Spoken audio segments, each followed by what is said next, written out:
At ang napakaganda po, the latter rain will be greater than the former. Ibig sabihin po, ito pong panahon natin is the most wonderful time. Amen? Ito po yung pinakamagandang panahon sapagkat ito yung kapanapanabik na kung saan hindi pa pinapakita ng Diyos ang talagang todo-todo niyang biyayang gagawin sa atin. At ito po yung mga panahon at pagkakataon nating pagkakaabangan. Amen? So sabihin mo nga sa iyong katabi bago po tayo magsimula. Sabihin mo sa iyong katabi, sabihin mo ikaw ay napakaganda. Amen? Sabihin mo sa iyong likodan, napakaganda mo. Amen? Hallelujah. So bago po tayo magsimula, para medyo relax naman po tayo. Hawakan mo ang kamay ng iyong katabi. Let's pray. Sige po, magpanalaginan po kayo. Hallelujah. So, hindi pa po ito ang mensahe. Hallelujah. Sige po, let's pray for one another. And allow God to use this wonderful opportunity that the message will transform you and the message will translate you. Oh, Rabasiki, Abasanda, Sakarababahande. Holy, holy is the Lord God Almighty who was and is to come. Oh, Jesus. Oh, we bless your most holy name. It's all about you, Jesus. Ikaw lamang po, ikaw lamang at wala nang iba. Oh, Jesus, you're so wonderful. Salamat, Panginoon. Ano man po ang inyong mga alalahanin, ilagak po ninyo sa Panginoon. Concentrate unto Jesus. Look unto Him. He is the rewarder to those who diligently seek Him. Siya po'y nagagantimpala, nagbabalik, nagpapatawad. Amen. Nagtutustos, nagpapagaling. Amen. Hallelujah. Oh, Jesus. Let your glory fall in this room. Oh, purihin ka, Panginoon. Salamat. In Jesus' name. Amen. Amen. Palakpakan po natin ang ating Panginoon. So the same message is still powerful. Amen. Yung mensahe ng older generation, ng mga matatanda, it's the same today because Jesus Christ is the same yesterday, today, and forevermore. Ang salita ng Diyos ay hindi pwedeng padiran o hadlangan. Ang salita ng Diyos ay hindi lamang para sa isang sekta o sa isang sektor o sa isang natatanging lipunan. Ang salita ng Diyos ay para sa lahat ng tatanggap nito ay makakaranas ng maraming anihing pagpapalang espiritual, material at probisyon. Amen? Palakpakan natin ang ating Panginoon. So to speak, ang mensahe po na aking ibabahagi sa inyo sa hapong ito ay pinamagatang Facing the Giants in Your Life. So para po sa inyong scripture reference, sa Numbers chapter 13, verse 24 hanggang 33. Aklat ng Bilang, Kabanata 13, talata 24 hanggang 33. Isasalaysay ko na lamang po ang mga talata at akda po dito sa pambungan na teksto na aking babanggitin. Narito po ang isang tagpo na kung saan ang mga Israelita ay nasa paglalakbay. I know that you have heard this many times, na ang mga Israelita is on the journey, on the 40 years journey. Amen? Ang 11 araw na paglalakbay patungo sa pangakong lupa ay inabot ng 40 taon. Tandaan po natin, delays does not mean denials. And trial does not mean denial. Amen? Pag may mga pagsubok tayo, ito po ay paghuhubog sa atin. Sometimes we cannot understand it, sometimes we cannot comprehend it, pero ang Diyos ang may kontrol ng lahat ng bagay. Huwag nating ipilit. Sabi nga po, pag ito'y ipinilit mong pitasin, ito'y magiging maasim. Amen? Ang bagay o ang isang bunga na pinilit sa wala pa sa takdang panahon, ito po'y maasim at mapakla. Kaya ang gusto ng ating Panginoon, tayo ay mahubog. Ang bawat pagsubok is a school of training, is a school of motivation, it's a school of learning para po tayo ay matransform sa nais na wangis ng ating Panginoon.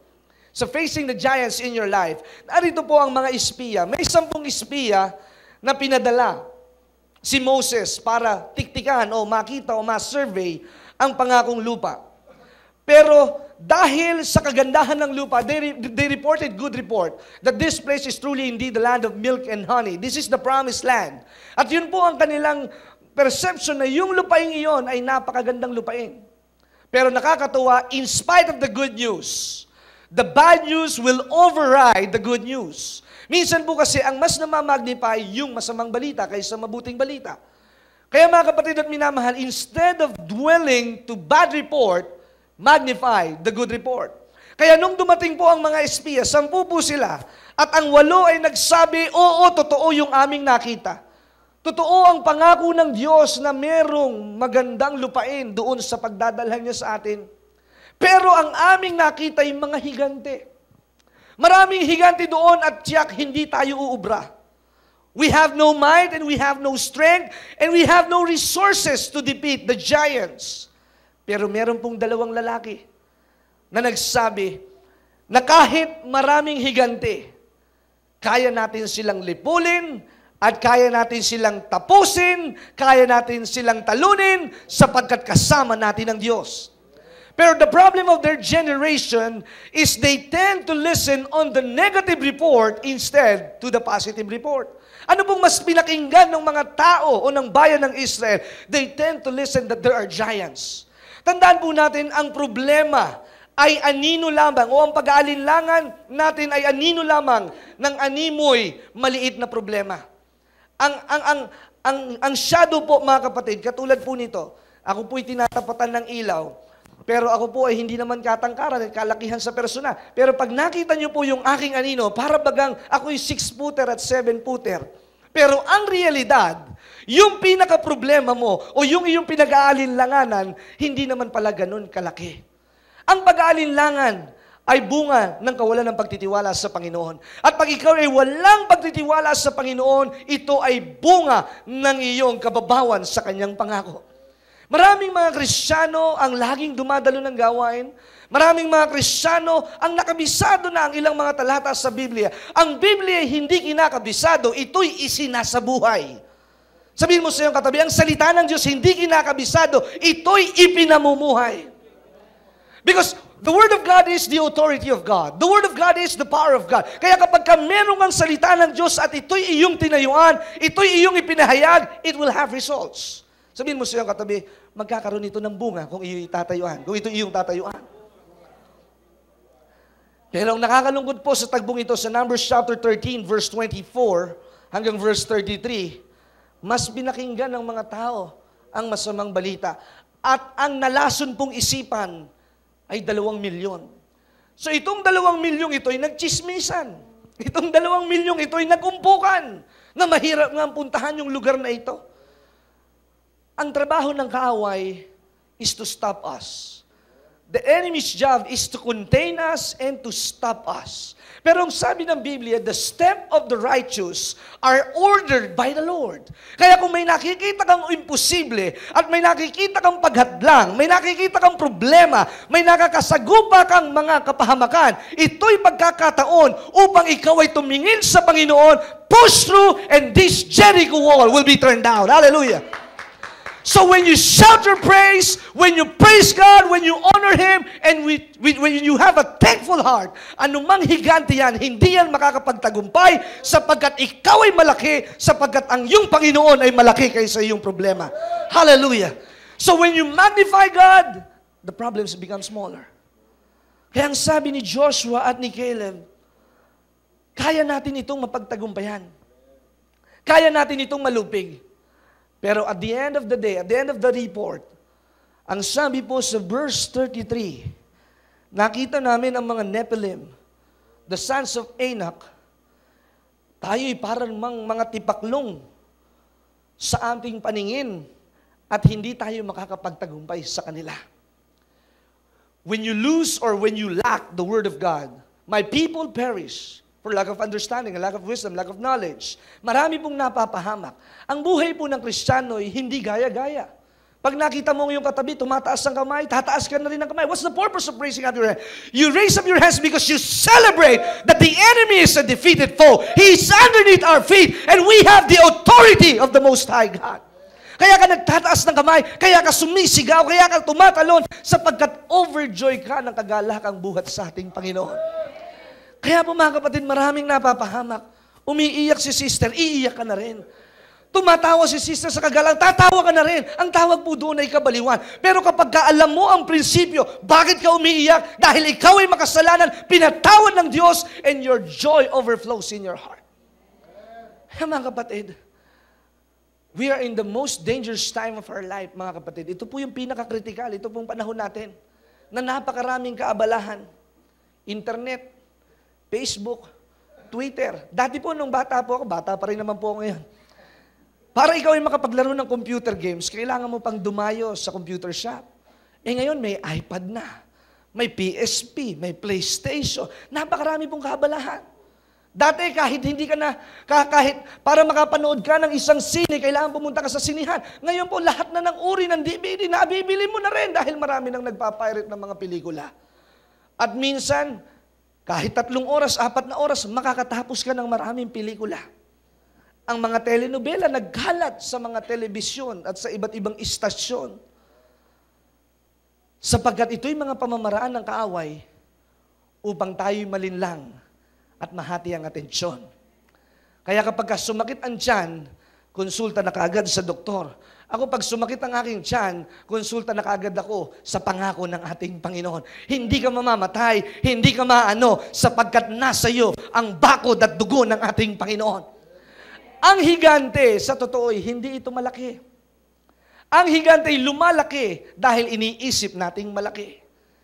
Meron po ako sa inyo ikukwento kung paano ko po nakilala ang aking asawa. One time, we have this summer youth camp. Ngayon po ay summer season. So naalala ko tuloy ng mga panahon na nakakapag-organize ako ng youth camp. Way back 2007, after ko pong mag-preach sa camp meeting ng mga kabataan, ay napakaganda po ng move ng Panginoon sa araw na yun. Maraming nagsukong buhay at marami po ang ginawa ng Panginoon. At nagulat ako isang araw o yung pagtatapos na po ng youth camp dito po sa parte ng Antipolo, meron pong isang babae na umiiyak, nagpapa-counseling kay Pastor Greg.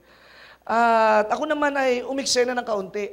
Sabi ko, Dad, ano pong problema ng babae? Kesyo ganito daw, marami daw siyang problema, naloko daw siya, etc. Problema sa pamilya, problema sa pera. At siya daw ay pagod na, bagamat malaki ang kanyang sweldo, siya hirap at hinang-hinana sa buhay na ito at gusto na niyang magpakamatay. At habang sila'y nagkaigihan ng kwento ng akin pong tatay, isinakay pa ni Pastor Greg, yung babaeng ito na tinutukoy ko na asawa ko na ngayon, nagulat ako. At sila pala'y merong pag-uusap doon sa sasakyan ng aking ama. Sabi gano'n ng aking ama, alam mo, sister, ang kailangan mo lang pagtitiwala sa Panginoon. Gusto mo bang makilala ang aking anak? Purihin ng Panginoon. Out of nowhere. At ang sabi ng babae, wala naman po problema dahil iginagalang ko po ang mga pastor. At habang kwentuhan sila hanggang sa makarating sa bahay, on and on, alam niyo po kasi ako po ay isang tao na, kung nakikita niyo po na medyo bungis-ngis at palangiti, pero sa puro totoo, pag ako po ay walang ginagawa, nasa bahay lang po ako, nagbabasa, nag-aaral ng Biblia, kung walang ministry, natutulog lang po ako. Yun lang po ang aking gawain. Pero pag ako po ay bigyan ninyo ng responsibilidad, Mapakuneta Astrodome o Music Museum o any big event, hindi ko po yan tutulugan hanggat hindi ko natatapos yung ipinapagawa sa akin. At nakakatuwa, lumipas ang mga ilang araw. At tumawag nga po yung aking asawa, at yung hindi ko pa po asawa, yung atin pong kapatid, at tumawag na gano'n. Sabi niya gano'n, Pastor Kenneth, ang sabi kasi ni Bishop, ay tayo daw ay kumain sa labas. Sabi ko, wala akong pera. Siya daw ang bahala. Alam niyo po, I started to face this, yung torpe attitude, yung mahiyain. Alam niyo po, kahit ako'y nasa youth ministry, kahit magaganda pa yung mga kabataan dyan, I never had an intention na lahat sila'y ligawan, basta I have a pure intention. I need to bring them closer to Jesus Christ. Amen. Ang mahirap po kasi, pagka nakakita ng isang kabataan ng maganda, lahat ng pamamaraan para ito'y makausap at kahit siya'y mapuyat, gagawin lahat ng paraan. A good leader must have a good testimony and a Christian life must be a salt and light. Amen. Ang buhay ng Kristiyano dapat asin at ilaw ng sanlibutan. Sabi kong ganoon, wala akong budget eh. Sa ano daw tayo mag-dinner sa isang seafood restaurant sa Mall of Asia. Sabi ko, ayos ah. Kala ko, siya ang taya. Ikaw daw ang taya, sabi ng daddy mo. Sabi ko, purihin ng Panginoon. On and on and on and on. Siguro nakadalawa kaming date bago po siya umalis kasi po ang asawa ko ay nagtatrabaho sa abroad sa Saudi as an OFW. So hanggang ito na po, nung araw na paalis na siya, tumawag ulit sa akin, Pastor Kenneth, kumusta ka na? Sabi ko, mabuti. At pwede mo ba akong ihatid sa airport? Kasi sabi ito ulit ng tatay mo. Purihin ng Diyos. Ako po, ang plano ko para makapag-asawa pa, gusto ko 35 years old eh. Pero our ways is different from our ways. Amen. The more you run run away, the more God will pull you closer. Amen? Yung sa aking isipan, dahil ang aking isipan, mahirap mag-asawa, mahirap mag-alaga, mahirap magpuyat, mahirap, etc., kailangan bumukod. That is the principle of a Christian marriage. Pero tandaan po natin, God will bring you there so that you could see the beauty of His promises. I will never leave you and I will never forsake you. Ang sabi sa akin, Pastor Kenneth, tinawag pa ang pastor, ihahatid mo daw ako sa airport. Sabi ko, purihin ng Diyos. So, dinrive ko sa airport. Para kami hindi magkakilala sa sasakyan. Nakaganyan ako dahil ayokong tumingin. Ayokong magkasala, mga kapatid at minamahal. Because that is what I taught to the young people.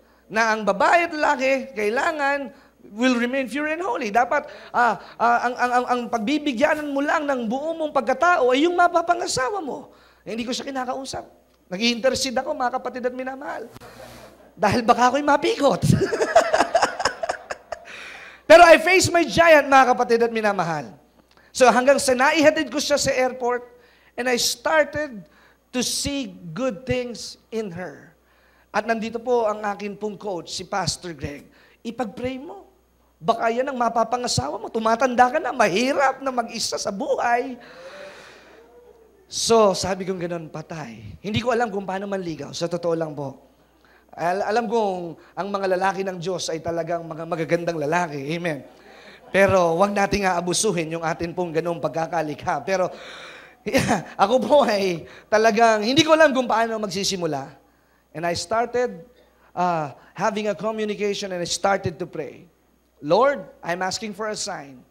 If she would be the one, siya talaga yung aking mapapangasawa. And true indeed, 2 years po kaming naghintay, maraming problema, maraming mga naging hard times, pero truly indeed, God is a good God. Amen? Ang plano ng Diyos, kahit ikaw ay may mga kinakatakutan, kahit ikaw ay merong pinangangambahan, kahit ikaw ay merong pinasusubalian, pag ikaw pala'y tumungtong dun sa pagkakadalhan sa iyo ng Panginoon, hindi mo na makikita yung kinakatakutan, makikita mo ang Diyos ng magtutustos. Kaya nga po, napakaganda, hindi lamang po isa ang aking anak, ngayon po magiging dalawa na ang aking anak, because I trust in the name of the Lord. Amen. Kahit magmahal ang bilihin, alam ko na mahal ako ng ating Panginoon. Even though I face the giant, I can hit him with a mighty anointing of our Lord Jesus Christ. Pastor, mahirap magpaaral ngayon. Dumedede ang aking baby, ang nanay nag-aan mo. Nagpapacheck up sa pedya yung baby, nagpapacheck up sa OB yung nanay. Sabi ko ngayon, God is an awesome God. Amen. Pero ni minsan, hindi ko naranasang makapangutang sapagkat sa takdang oras, laging may panustos ang ating Panginoon. Amen. Hallelujah. And I have this wonderful report. By 2013, somebody will give me a brand new house. Glory to God. Palakpakan po natin ang ating Panginoon. When God moves, the heaven moves. Hallelujah. Pag kumilos ang Diyos, ang buong kalangitan ay magtutustos at gagalaw lahat ng puwersa para ikaw ay pagpalain ng ating Panginoon. Tiis-tiis lang, mga kapatid. Tiis-tiis lang sapagkat God knows what He is doing. He is superior, He is almighty, and He is omnipotent. Just wait upon the Lord and you will see good things will follow after you. Amen. So I'm looking forward. 2012 is a good year. But most especially, 2013 is a wonderful year. Sapagkat ang sabi ng Diyos, hindi ka titira sa bahay na ikaw ang nagtayo. Hindi ikaw ang aani ng ikaw ang nagtanim. Sapagkat meron ng biyaya ang Diyos na ibinigay para sa ating lahat. Pag gumawa ka sa Panginoon, lahat ay nakikita ng ating Diyos. Don't count your sacrifices, mga kapatid. Just count unto Him. Huwag mong bilangin kung ilan na ang iyong mga nagawa para sa iglesia, sa simbahan. Huwag mong bilangin ang iyong mga naibigay.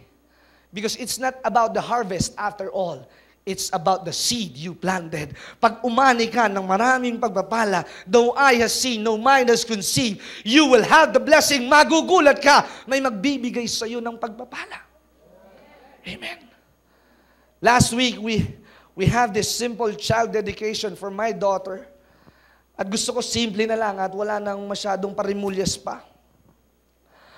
At nagpe-pray ako sa Panginoon. Sabi ko, Lord, I need funds para po dito sa simple child dedication.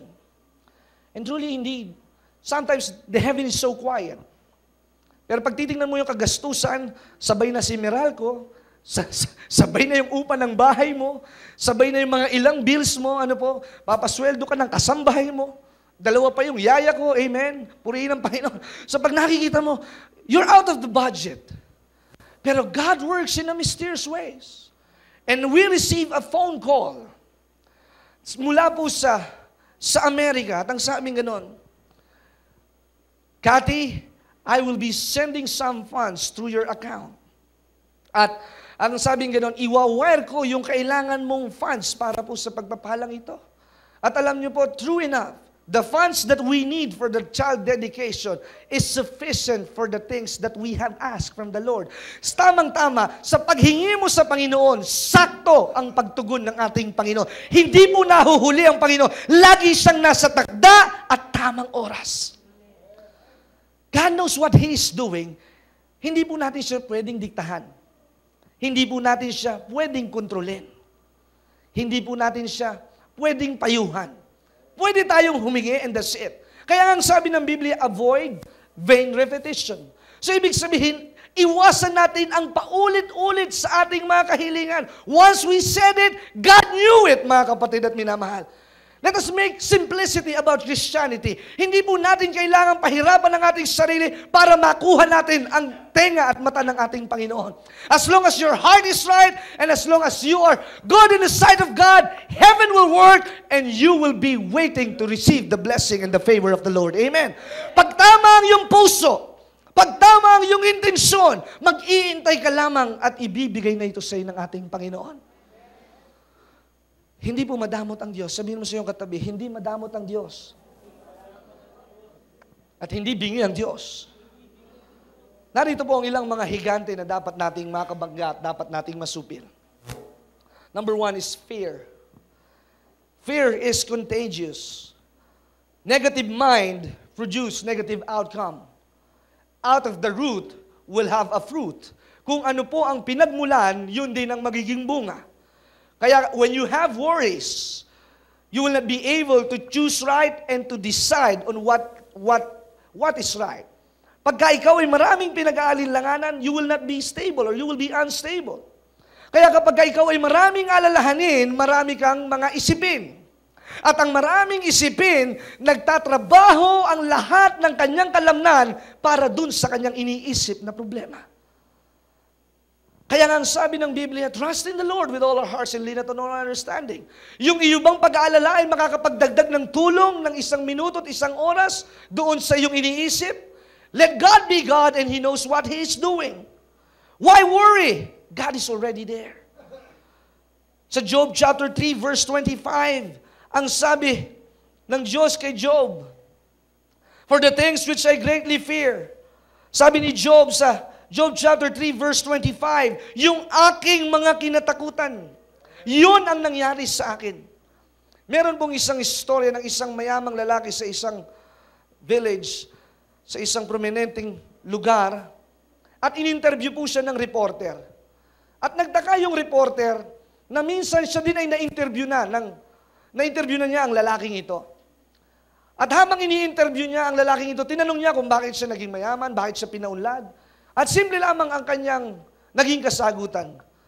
Sinubukan kong maging matapang at sinimulan ko ang pagbabago sa aking buhay. Hindi ko hinayaan na aking edukasyon ang makapagdikta sa aking hinaharap.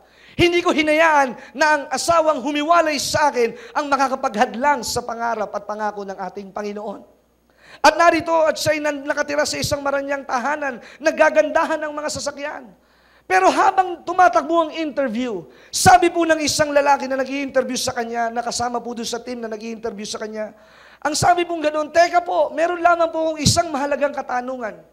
Naalala po namin na meron din kaming isang lalaking pulubi na in-interview na kapangalan ninyo at medyo kahilat sa ninyo at kamukha ninyo.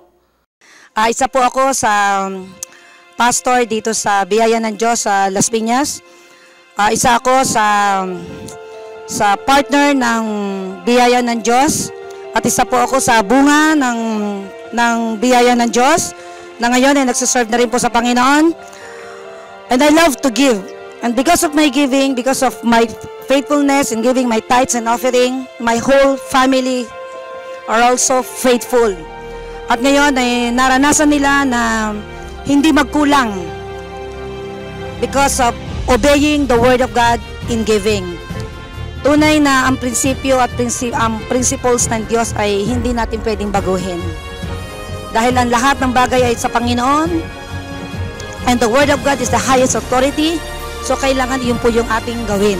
At dito po sa bagong pinagagawa rito, isa po ako dito sa poste na binibuild dito. Dahil 4 na poster po yung aking kinuha dito because I believe na ang Diyos ang nagsasalita kay Pastor Greg Durante. Ngayon po, meron po kaming FB na brand new, and then our church still growing and growing because of the Word of God, because of His faithfulness, and because of my obedience and continue obeying the Word of God. Kaya nararanasan ko ang kapangyarihan at katotohanan ng salita ng Diyos. Kaya hinahamon ko kayo, hindi isang pagkatalo ang pagbibigay sa Panginoon, bagkus ito ay isang opportunity to be blessed. It's an opportunity to serve the living God, the Creator of heaven and earth. So, don't rob yourself. Give your tithes and offering, and you will see the overflowing blessing of God. I challenge you. Amen and amen. Tapos na naman po ang ating palatuntunan at nais po naming makarinig mula sa inyo. Maaari po kayo sumulat sa PO Box 4135 Manila o mag-text sa mga numero na nakikita nyo sa ating screen o tumawag sa mga telepono na inyo pong nakikita din sa ating mga screen, at handa po kaming makarinig mula sa inyo ng patotoo ng pagpapala at biyaya at tagumpay.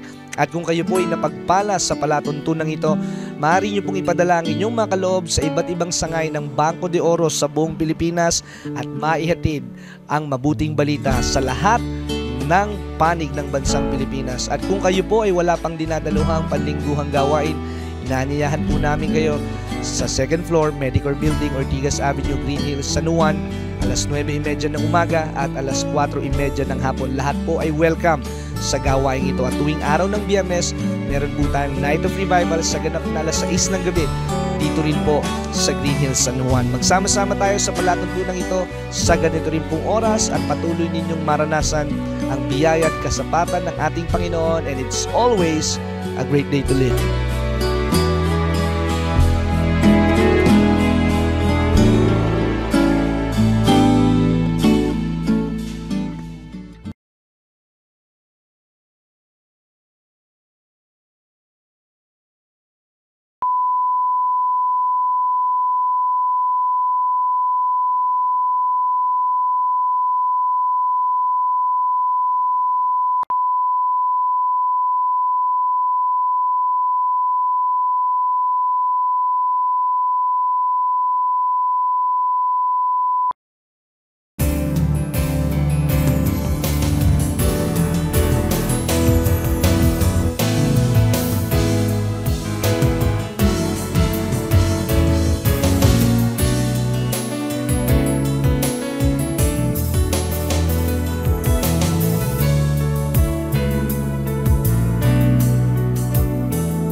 At ang lalaki na mayaman na ngayon na nakatira sa marangyang subdibisyon at may mga magagarang sasakyan ay napatigil. At ang sabi niyan ganoon, huwag ninyong ipagtaka. Yung in-interview ninyo na nagbobote dyaryo at nangangalakal at marungis nung nagdaang taon, hindi ko ipagkakaikala na yung lalaking yun ay ako. At sila'y namangha at gusto pa nilang makahanap ng impormasyon. At ang sabi ng reporter, paano po nangyari na kayo ay mahirap at ngayon kayo ay nasa isang marangyang subdivision? Isa lamang po ang sinagot ng lalaki, sapagkat natutunan kong labanan ang aking nakaraan at hindi ko hinayaan na ang aking kabiguan ang humawak sa aking kahahantungan. So it's the same message today, mga kapatid at minamahal. Ang mabuting balita is not just too good to be true. It is true and eternal. When you ask, you will receive. When you confess, you will possess. When you believe, it will be given unto you. When you trust, you will have an exponential growth, mga kapatid. He can turn the water into wine. He can heal the blind. He can heal the sick. And He can say to the mountain, be thou removed, mga kapatid at minamahal. When David encountered Goliath, he is just a small boy. Pero hindi po niya tiningnan ang kanyang pagiging musmos. Tiningnan niya kung sino ang tumawag sa kanya. Pag alam po ninyo kung sino ang may-ari sa inyo, alam po ninyo kung sino ang may masigit na... Tingnan po ninyo, marami pong mga tao mayayabang. Pagkilala si General, kung makaasta, kung makabit ng red light, gano'n na lamang. Pagkilala si Mayor ng ganito, para bang sila na rin yung langaw na nakatungtong doon sa kalabaw. Parang ganito po eh. May taong ginagamit ang Diyos. At siya yung ginagamit na maging tagapamahala ng kanyang ari-arian. Pero ang nagmamayabang, yung pinakamayaman, tahimik at mabait. Pero yung administrador, yun ang mayabang. At kung umastay, akala mo siya na yung mayaman, mga kapatid. Kung makapagdikta sa mga tao, ay parang siya na yung mayaman. Pero yung pinuno at yung mayaman ay tahimik. Kaya mga kapatid at minamahal, if you know that there is somebody backing you up, you will not quit because you are not weak. Amen. Hindi ka susuko sapagkat hindi ka mahina. Ang katatakutan ay nakakahawa, ngunit ang pananalig ay nagbibigay ng pagiging masigasig. Amen. Tama po ba? Pag ikaw ay nananalig sa Panginoon, masigla ka. Kaya kahit ikaw ay nasa kapututan, okay lang. Kaya kahit lahat na ng iyong kapatid ay may bahay, okay lang sa'yo. Kahit ikaw ay naglalakad, okay lang sa'yo. Because when your time comes, nobody could stop it. When God wants to bless you, He will bless you abundantly, exceedingly above what you expect. Hallelujah! I heard one time, please don't get me wrong, nung ako po ay nagsisimulang mag-pastor sa church na ito, dito po sa main church, I heard somebody, pagka minsan tatawag po sila, sino bang magpipreach ngayong Sunday? Pagka nalaman nila si Pastor Kenneth o si Pastor ganito, ay ayaw na namin, si Pastor Greg na lang ang iintayin namin. Pero there is a shifting that's happening in our generation. Ngayon po, nababaligtad na. Nung isang araw may nag-text, sabi ganon, Pastor Kenneth, nakita ko ang iyong kapatid na si Pastor Dexter, nakaka-bless siyang mangaral. Gusto ko ding marinig ang iyong pangangaral sa telebisyon. And God is an awesome God. Dati ikaw ay sideline, dati ikaw ay nobody, at dati ikaw ay pinagpipilian at pinagtatawanan. Pero when the right time comes, when you have this anointing, you will be respected and God will be magnified in your life. Hallelujah! People will be amazed how God used your life. Kaya kung magpapadaig ka sa takot, magpapadaig ka sa inggit, magpapadaig ka sa pintas, magpapadaig ka sa iyong nararamdaman. Kaya nga ang sabi ni Pablo, I am not moved by what I see. I am not moved by what I hear. I am not moved by what I feel. I am only moved by the Holy Spirit. Because when I am filled with the Spirit, I am praying in the name of Jesus Christ, and I can walk through the valley through the shadow of death, and I will fear no evil because God is with me. And if God be for us, who can be against us? Palakpakan natin ang ating Panginoon. Hallelujah. Ngayon, hindi na sila tatawag. Sino magpipreach? Si Pastor Kenneth, sasama ko ng buong pamilya ko. Hallelujah. There are turnarounds. Ayan si Brother Mar, Sister Melly, narinig ko sa testimony ninyo. Salamat. At dahil naging kasangkapan si Pastor Kenneth sa kanyang panalangin. And it makes me blessed. Because through little things, you can have a part in their life. Amen. Dati parang, mas gusto namin yung mas ma-experience ang manalangin. Pero on and through life, as God tested you, you become a mature Christian, you grow in godliness, and people see you as a stronger person because it's not your work, it's the work of Calvary, that we are more than a conqueror. Hallelujah! Sa Matthew chapter 7 verse 6, sorry, wala po ito sa outline ko. Ang sabi po ni Jesus, don't give to the dogs which are holy. And do not give your pearls to the pigs unless they will trample it. So ibig sabihin, ang mga bagay na banal, huwag mong ibibigay sa aso. Sapagkat ang mga aso, pag sumuka, babalikan niya po ulit yung isinuka niya. Tama po ba? Tapos ang baboy, kahit lang, yan ay pabanguhan mo ng Hugo Boss, ng Dracar, ng lahat ng mamahaling pabango, babalik pa rin po yan at magtatampisaw sa putikan. Ewan ko ba, bakit gusto-gusto natin ang pork steak at ang mga barbecue at ang mga lechon. Pero kung titingnan po natin yung naturalesa nilang kalalagyan, kahit sila'y paliguan at ilagay sa aircon, mas gusto pa rin nilang magtampisaw sa putik. Anyway, sabi po ni Jesus, huwag mong ibigay ang mga bagay na banal. Kaya nga po, we need to have a full control of this flesh. The things of the flesh does not honor God. And a spiritual mind will always honor God. But the natural mind will always look on what he feels. Kaya po maraming matampuhin. Kaya po maraming mahinang Kristiyano because they do not have a spiritual diet. Alam lang po nila yung diet na hindi kakain. Hindi kakain ng matamis, hindi kakain ng cake, hindi magkakape, hindi magkakanin. Pero yung spiritual diet, hindi natin alam. Ano po bang spiritual diet? Pray every day. Read your Bible. Speak to Him. And He listen. Speak to Him, and He will answer. Call unto Him, and He will answer. Because He knows the plans that He has for you, the thoughts of peace and not of evil, and He will never fail you. His covenant, He will not break it, and He will not change it. Hallelujah. Kung marunong tayo sa normal na diet, bawal soft drinks, bawal magpuyat. Pero kung ang pinagbubuyatan mo at ginigisingan mo ng madaling araw ay ang salita ng Diyos, that is a good food. My food is not to eat the physical food. My food is to do the will of the Father. And as long as I have the will of the Father, kahit anumang mabigat na kahilingan ng aking hingin, ibibigay at idaragdag ng ating Panginoon. Kaya sabihin mo sa iyong katabi, gumising ka na. Ngayon ang mga panahon na ang imposible nagkakatotoo. Amen. Hallelujah. Palakpakan natin ang ating Panginoon. Hallelujah. Deal with issues right now. Take a look of yourself and make an inventory. Ang lahat ng malaki nagsisimula sa maliit. Kaya dapat mong supilin. Sabi sa Colossians chapter 3 verse 2, concentrate or set your mind on the things that which are above.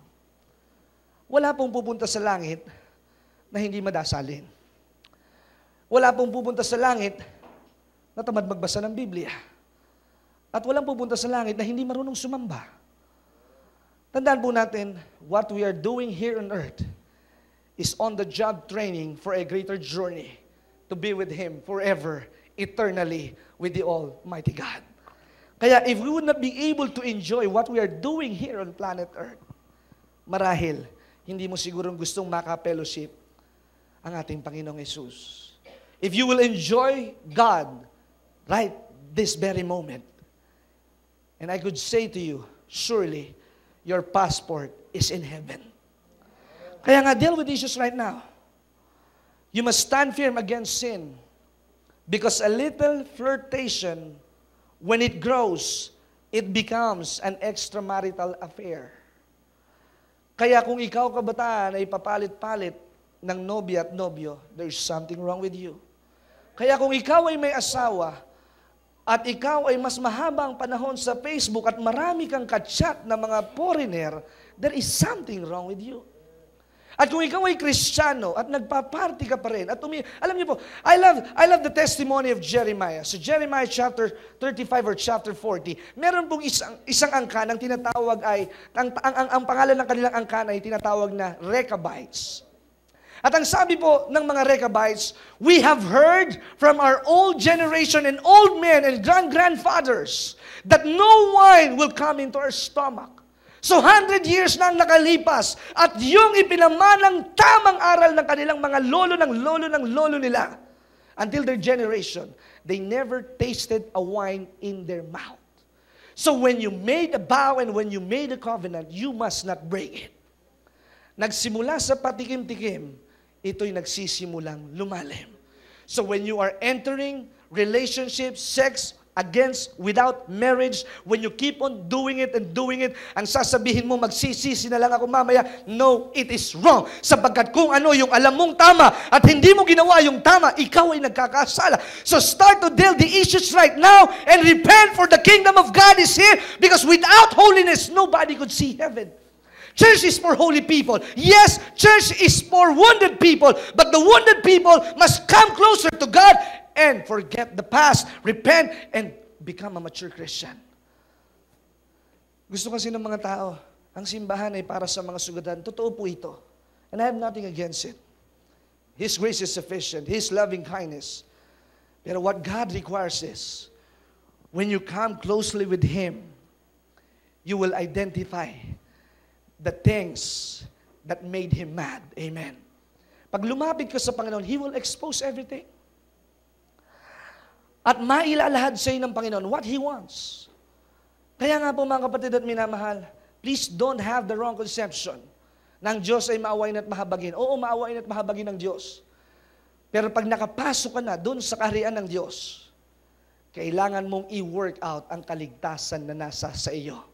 And that's why ito pong sabi ni Pablo kay Tito, watch out for sound doctrine. Watch out for sexual immorality. Watch out sa mga madadaldal at chismoso sa iyong paligid. Watch out sa mga taong mambobola sa iyo. Be watchful because the devil is like a roaring lion and he is waiting whom he may devour. Ang target po ng diablo, hindi po yung mga prostitute. Ang target ng diablo, hindi mga nagpa-party sa bar, hindi mga nagpa-party sa libis, hindi nagpa-party sa malate. Ang target ng diablo ay ang mga taga-biyaya ng Diyos at lahat ng mga Kristiyano, sapagkat pag ikaw ay nasuplong, matitigil ang pagkilos ng Diyos sa iyong buhay. Pero pag ikaw ay nagpatuloy at nagpatuloy ka sa kabanalan, you can shout out to the mountaintop and to the housetop that I am more than a conqueror. Temptation, you are underneath my feet because I am a child of God. Little things can destroy a whole vineyard. It's the little foxes that destroy the whole vineyard. The desire of the righteous, Proverbs chapter 11, verse 23, is always good. Ang nasa akin daw po ng matuwid ay laging maganda. Kaya kung hindi mo mapigil ang iyong mata, the lust of the flesh, the pride of life, saan po ba nagsisimula ang pagkakasala? Sa mata. Nakita mo na may maganda siyang kotse, nainggit ka. Ang ilan po sa mga higante na ilan pa nating dapat masupil ay yung pride, pagmamataas. Proverbs chapter 8, verse 13. Pride goeth before destruction, and a haughty spirit before a fall. Ang pagmamataas ay patungo sa pagkawasak. Ang nagmamataas, ibababa ng Diyos. Avoid the knowing it all attitude. Iwasan po natin yung alam na baga nating lahat. Sapagkat ang bilin ni Pablo sa mga taga-Korinto, magiging maingat sapagkat hindi mo inaakala na baka ikaw ay matumba. Kaya nga mga kapatid, constantly, I don't have a new message. It's the old message. Kaya nga, kapag ang simbahan puro kabataan ang dumadalo, malaki ang problema. At kapag ang simbahan po matatandaan dumadalo, malaki din po ang problema. At kapag ang simbahan mayaman lamang ang dumadalo, malaki din ang problema. At kung wala namang mga trabaho at mahihirap, malaki din ang problema ni pastor, baka utangan pa si pastor. Kaya nga gusto ng ating Panginoon, let us deal with the issues. Go at the center. From your heart to the heaven, make Jesus be the center of your life. Pag si Kristo ang nasa gitna ng iyong puso, nasa kalagitnaan ng iyong pagkatao, kahit nag-iisa ka, lagi kang merong kasama sapagkat ikaw ay binabantayan ng mata ng ating Panginoon. Kahit ikaw ay matanda na, kahit balo ka na, hindi pa tapos sa iyo ang ating Panginoon. The moment you start to believe and keep on believing, God is not yet finished. God is not yet finished in your life. He can add up great things. Pwede pa siyang magdagdag ng icing sa iyong buhay. Pwede pa niyang patamisin at pwede pa niyang paligayahin ang pagsasama ninyong mag-asawa. Kahit sasabihin mo, Pastor, amoy lupa ng aking asawa. Kahit 50 years na kayong mag-asawa, as long as your heart is right, aamuyin mo pa rin siyang amoy sampagita at amoy perlas. Amen. As you go through life, you will face these giants.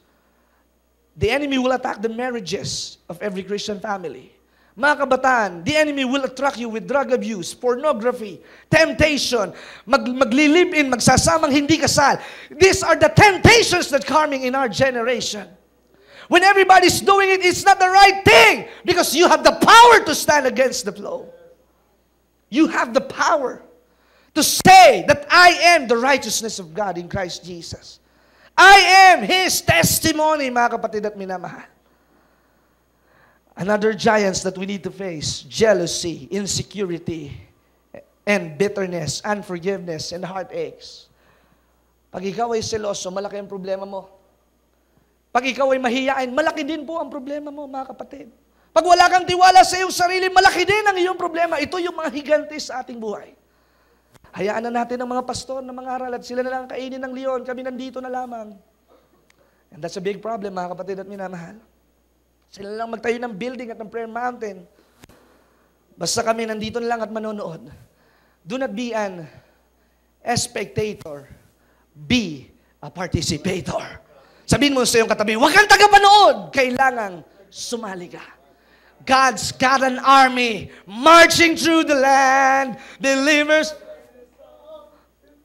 Yon. Amen. Mapapakanta na si Pastor Edward eh. So, God is building an army. Kaya nga po, ang ating henerasyon, ibalik po natin sa pinakasentro sa atin pong Panginoong Yesus. Kung noong panahon ni D.L. Moody, ni Smith Wigglesworth, bumubuhay sila ng mga patay. At ganito rin po ang iyak ni Prophet Habakkuk sa chapter 3 ng kanyang aklat. Lord, I have heard of your fame. I have heard of your wonderful things. I have heard the beauty of your promises. Renew them in our days. Ang utos ng Diyos, hindi po mabigat sundin. Sapagkat pag nasa yung Espiritu ng Diyos, yung kanyang ipinag-uutos ay magiging magaan.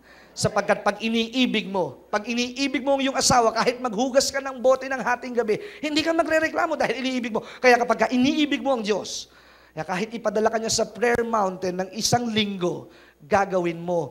Because the one that you love, you will do all things to honor Him. Amen. Face the giants right now. If you have any bitterness, unforgiveness, and heartaches, deal with the issues right now. Because your sins will always find you out. Kaya kung ano man po yung mga traces, pag nakita mo yung iyong ex-girlfriend, yung iyong unang pag-ibig, first love, wag mo na siyang intindihin sapagkat mas masaya ka sa piling ng kinakasama mo ngayon. Yan ang ibinigay sa iyo ng ating Panginoon. At pinagpapala ng Diyos ang tahanan ng matuwid. And you will find favor if you will love your wife as you love yourself. Kaya mga kapatid, sa akin pong pagtatapos, giants are not real giants. Ang mga higanti po'y nasa atin lamang pong isipan. You have the mind of Christ and do not allow any foothold over the devil. Do not allow the devil to have a foothold over you. Huwag mong payagan na ang dyablo ay makapuntos sa iyo. Sapagkat ang dyablo ay nasa iyong paanan. Dapat yuyurakan mo siya at kekembutan mo pa na parang nagchat-chat-cha at parang nagsasayaw at parang giliw na giliw sapagkat ang mananagumpay laging matagumpay. Ang mananagumpay laging mahusay sa pagsamba at pagpupuri sa Panginoon. Kaya mga kapatid, I will close with this. You are strong because God made you strong. When you have pain that you cannot contain, God will always remain. When everybody else abandon you, God will remain by your side. Kahit ang Diyos nasa langit, pinili niyang manahan sa iyong puso. Kaya ano ang iyong katatakutan? Sabi ng Biblia, what man can do to you? Bakit mo katatakutan ng mga tao? Ba't kakatakutan mo ang mga Bombay? Maninigil lang naman yan. Bayaran mo yung utang mo at wala kang katatakutan. Our God is not a God of chances. Huwag po kayong magsusugal ng pera. Huwag po kayong tataya sa loto. Sapagkat yun po'y patsamba-tsamba. Pag kumilos ang Diyos, laging tumpak. Alam niya ang iyong address. Alam niya ang benepisyong para sa iyo. Alam niya kung ilan ang anak mo, ilan ang apo mo. Alam niya na kailangan mo ng bahay. Alam niya na kailangan mo ng panggasolina. Alam niya na kailangan mo ng fan tuition fee. Alam niya na kailangan mo ng pang-scholarship. Because everything is made known unto God, mga kapatid. Before you ask, God knew it. So ask by faith and you will receive. Kaya bago ka pa humingi, alam na ito ng ating Panginoon.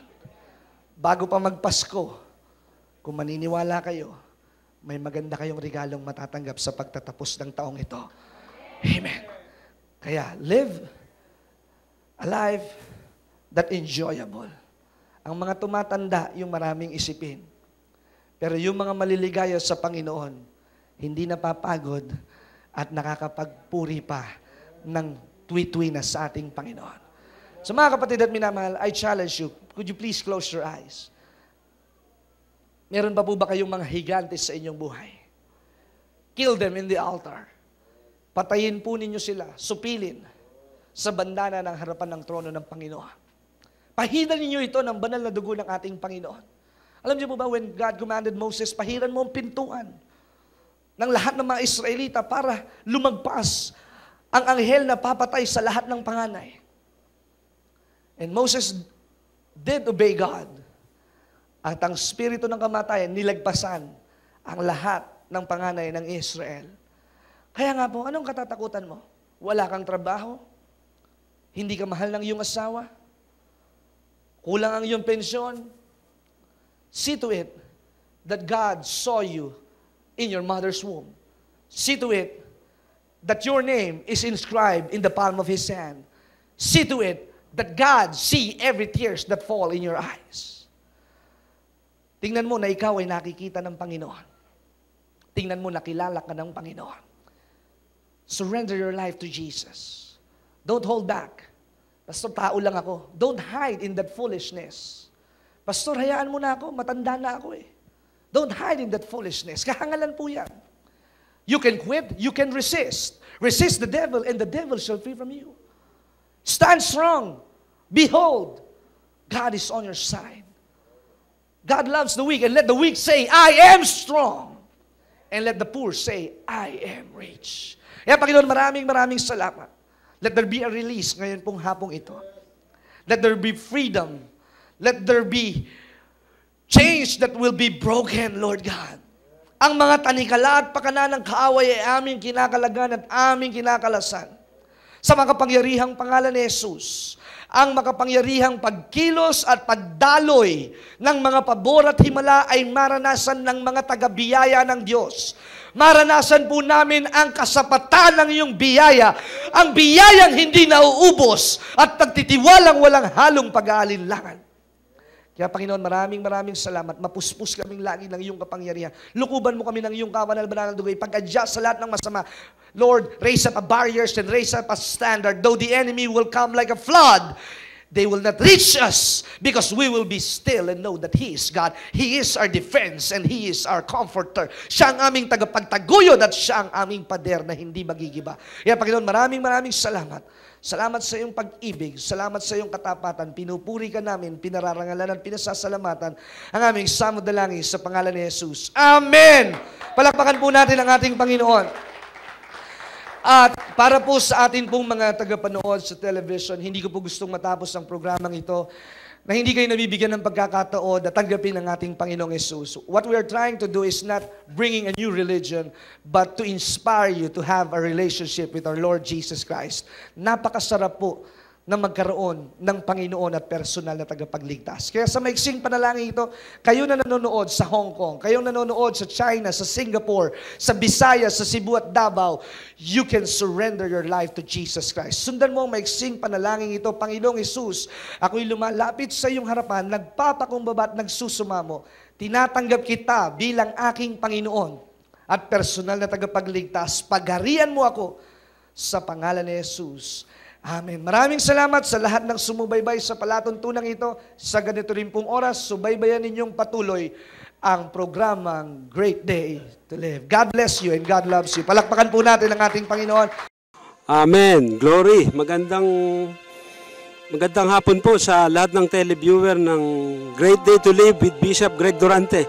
Nandito po kami sa Prayer Mountain, Tayabas, Quezon, ng ministeryong ito ni Bishop Greg Durante, na kung saan ako po ay bahagi ng intercessory prayer warrior sa lugar pong ito upang patuloy na ipanalangin ang gawain sa lugar na ito, na kung saan nagkakaroon po ng pagawain. Ito pong gusaling ito ay inilalaan at iniutos ng Diyos kay Bishop Greg Durante upang ito po ay maging lugar ng panalanginan, maging lugar na kung saan ang presensya ng Diyos ay maranasan ng bawat isa pong mananampalataya na nagnanais na magpunta sa lugar na ito. Kaya ang challenge ko po sa inyo, kayo po ay maging bahagi ng pagpapatayo ng gawain sa lugar na ito.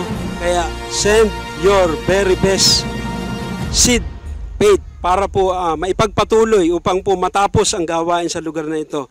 Kung paanong ang Panginoong Jesucristo po nung magpunta rito nung siya po ay bumaba mula sa langit, ang sabi po niya, "My meat is to do the will of my Father who sent me and to finish His work." Yung pong sinisimulan sa lugar na ito, alam ko po na ito po ay tatapusin. Kaya ang bawat isa pong makikiisa sa pagtatayo ng building na ito, alam ko po na sila po ay mapagpapala. Salamat po sa hapong ito. Sa pangalan po ni Jesus. Amen and amen. Tapos na naman po ang ating palatuntunan at nais po naming makarinig mula sa inyo. Maaari po kayo sumulat sa PO Box 4135 Manila o mag-text sa mga numero na nakikita nyo sa ating screen o tumawag sa mga telepono na inyo pong nakikita din sa ating mga screen at handa po kaming makarinig mula sa inyo ng patotoo ng pagpapala at biyaya at tagumpay.